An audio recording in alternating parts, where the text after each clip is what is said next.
Hey guys, welcome back to the channel. Today we are discussing mistakes that you can make on an extended cruise.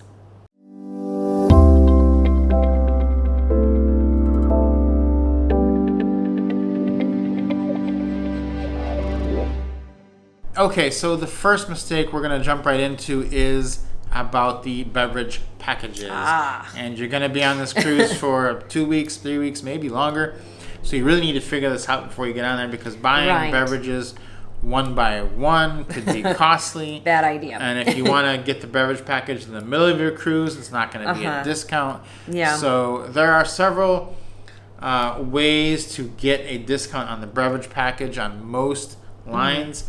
And you really just want to look that out. And we would say just go ahead and get that.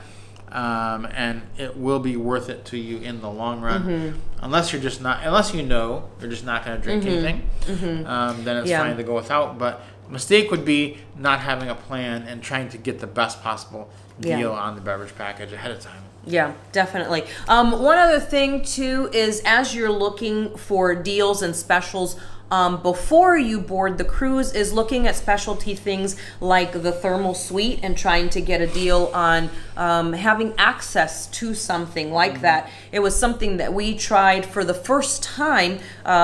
We hadn't done it on a cruise before, and we did it on this 21-day cruise that we did with Norwegian, and it was such a huge difference for us to have the experience of their thermal suite. Yeah, and also the thing about the thermal suite was, on an extended cruise, it was really no more expensive than a week-long cruise. So we got 3 weeks for the price of one, essentially. Yes. It was just a few dollars more. Yes. And so sometimes on these extended cruises, you can do things that you couldn't normally do on a shorter cruise. Yes, definitely. The next thing is that if you are going to be on a cruise ship for more than a week, it would definitely be a great time to try the premium restaurants. So you can get a deal, a package deal on those as well, and it is so worth the money, guys. Make sure you check out the videos that we did explaining a little bit more about these different restaurants, but they are, I mean, we highly recommend that experience. Yeah, and on a long cruise, you have plenty of days at sea, so plenty of nights to go try that out, and it is well worth the extra money.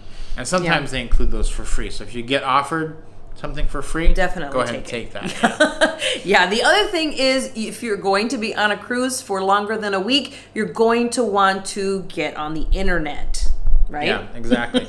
And you want to book that ahead of time, because you will save money. You'll generally save 10 to 15% on your internet package, and it just saves you hassle, saves you money, and you're gonna end up spending that money anyway, because a lot of times you'll say, well, I'll just do it when I get to a shore excursion. But do you really want to spend your shore excursion time in an internet cafe? And you could have stretches where you got 5 or 6 days at sea in a row, and it can become difficult if you have to have any connectivity at all. Yeah, definitely. The next thing to think about is how you're going to clean your clothes, right? You only want to bring so much with you. You don't want to bring if like for us, say 3 weeks worth of clothes in your suitcase, because that's a lot. And at that point, when we hopped on this cruise, we had been on the road for 5 months already. So we had been traveling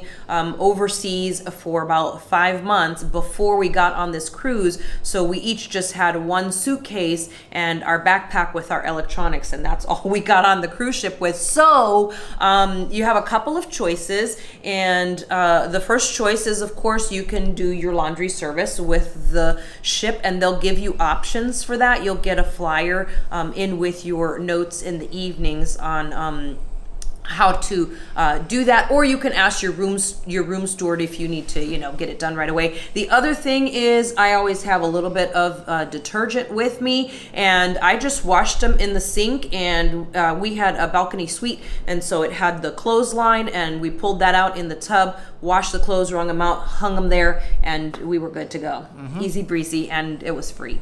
Another thing you need to do is make sure that you bring enough of your medicine. Oof, yeah. And toiletries, all that kind of stuff, because it will be expensive or impossible to replace if you're out there and if you run out. You don't want to do that. Yeah, absolutely. And then our last tip, and something that we like to do often, is to get a balcony. Especially on an extended cruise, you're going to have lots of opportunities to see a lot of really cool things from the ship. So definitely consider upgrading and keeping an eye out for a deal on a balcony, because it's really, really, really going to be worth it. Yes. Hope these tips have been helpful for you. If so, please subscribe to the channel. Let us know when and where you're going on your next cruise, and we will see you on the next video.